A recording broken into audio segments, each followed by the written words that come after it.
श्रान्तं भगवतं दृष्ट्वा कठिनं यस्य मनसं प्रसीदति न दुष्टात्मा शपोच अधि शपचादधिको हि सः विप्रं भगवतं दृष्ट्वा दीनम् आतुरमानसं न करोति परित्राणं केशवो न प्रसीदति दृष्टा भगवतं विप्रं नमस्कारेण नश्चयेत् देहि नस्तस्य पापस्य न च वै क्षमते हरिः अपूजित यदा कश्चित् वैष्णवो गृहमिथिनः शतजन्मार्जितं पुण्यम् आदाय गच्छति।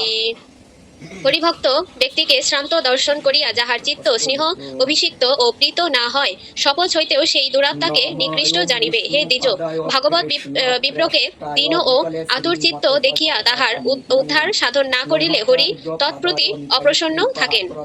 ভগবত ভক্তি পরায়ণ দ্বিজ জাতিকে দর্শন পূর্বক প্রণাম সহকারে অর্চনা না করিলে হরে সেই পাতকীকে কখনোই ক্ষমা করেন না। হে নৃপ, বৈষ্ণবজন অপূজিত হইয়া গৃহ হইতে প্রতিগমন করিলে সেই গৃহীর শত জন্ম সঞ্চিত পুণ্য সেই বৈষ্ণব সহ গমন করে।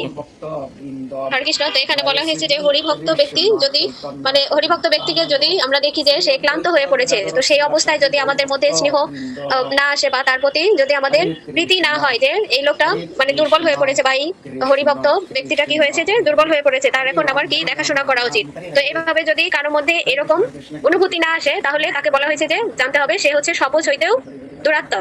তো সেই দুরাত্মাকে কি শপথ হইতেও নিকৃষ্ট জানতে হবে তাকে। তো বলা হয়েছে যে ভাগবত বিপ্রকে দীন এবং আতুরচিত্ত দেখিয়া তাহার যদি উদ্ধার সাধন না করে তাহলে তার প্রতি যে ভগবান কি হয় অপ্রসন্ন হয়ে থাকে। কোনো ভাগবত বা ভগবানের ভক্তকে যদি দীন অবস্থায় বা কাতর অবস্থায় যদি কেউ দেখে তাহলে তাকে উদ্ধার করতে হবে, না হলে ভগবান তার প্রতি কি হবে অপ্রসন্ন হবেন।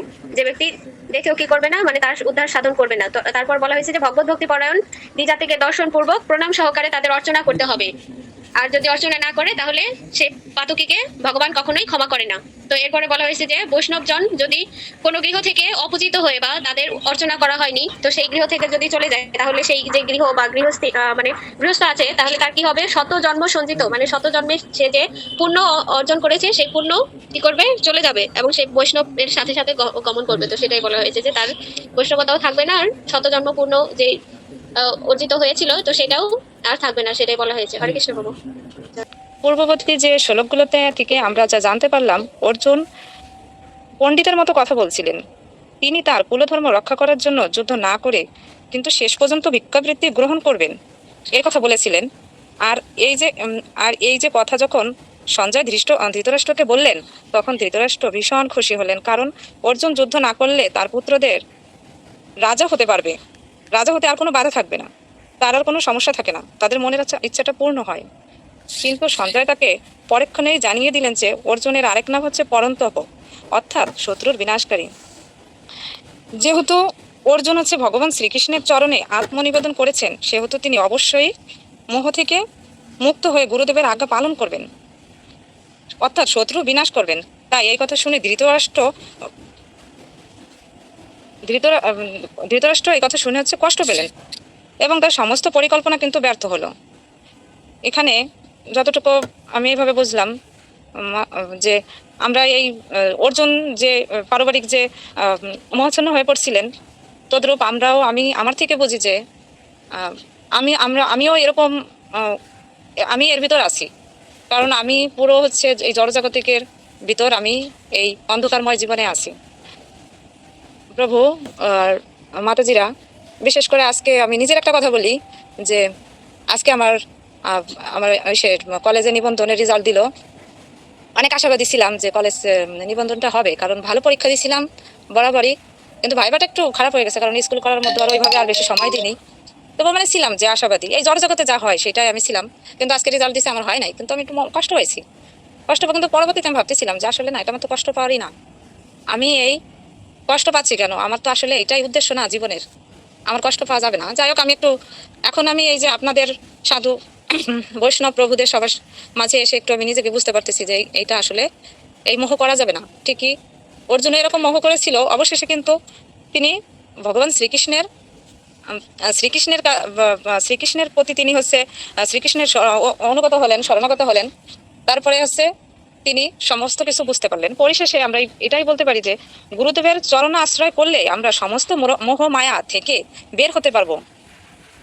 এইটাই। প্রভু হরে কৃষ্ণ। প্রভু মাতাজিরা ভুল ত্রুটি হলে কৃপা করে ক্ষমা করবেন আমাকে। সকলের শ্রীচরণে প্রণাম। আচ্ছা, হরে কৃষ্ণ। আমি একটু বলতে চাচ্ছি, হাত উঠাই নাই, ক্ষমা করবেন। তো এখানে খুব সুন্দর উপস্থাপনা করেছেন, প্রথম থেকে শেষ পর্যন্ত সব কিছুই। মেনটেনটা ভালো ছিল, সিরিয়ালটা সুন্দর ছিল। অবশেষে একটা জিনিস একটু মানে বলেছেন একটু জোরালোভাবে, মানে সবাই আপনার কথায় এনার্জি পাবে। আপনি যে কথাগুলো বলছেন খুব ভালো বলছেন, কিন্তু লাস্টে আরও ভক্তদের এনার্জি দেওয়ার জন্য, শক্তি দেওয়ার জন্য, তাদেরকে বোঝানোর জন্য এই জিনিসটা আরও জোরালোভাবে উপস্থাপনা করবেন যে আমরা যদি সদ্গুরুর শরণাপন্ন না হই। অর্জুন পরক্ষণে বলেছিল যুদ্ধ করবে না, কিন্তু সে যে গুরু ধরেছিল সে ছিল সদ্গুরু। আর সদ্গুরুর কথা পালন করার কারণে কি হয়, এই বিশ্ব পর্যন্ত জয় করা যায়। তা আমরা ইতিমধ্যেই দেখব অর্জুন যেই গুরু ধারণ করেছিল সে সদ্গুরু, আর কি স্বয়ং সে ভগবান কিন্তু প্লাস সদ্গুরু, আর এর কারণে সে এই যুদ্ধ জয় করতে পারবে। এটা ধৃতরাষ্ট্রকে সুন্দরভাবে বুঝিয়ে দিল যে আপনার ছেলে তো অসৎ। এটা বোঝাচ্ছে যে আপনার ছেলে যারা অসৎ পথে চলে, অসৎ গুরু ধরে, তাদের অবস্থা দুর্যোধনের মতো হয়। আর অর্জুনের মতো যারা সদ্গুরু শরণাপন্ন হবে তারা এই ব্রহ্মাণ্ড পর্যন্ত জয় করতে পারবে। খুব সুন্দর বলেছেন। হরে কৃষ্ণ। সবাই একটু হরি বল দিন স্মৃতি মাতাজিকে। হরি বল, হরি বল। তারপর আপনার ব্যক্তিগত একটা উদাহরণ দিয়েছেন, সেটা খুব সুন্দর হয়েছে। ঠিক আছে, কেউ যদি আর কিছু বলতে চান স্মৃতি মাতাজিকে বলতে পারেন।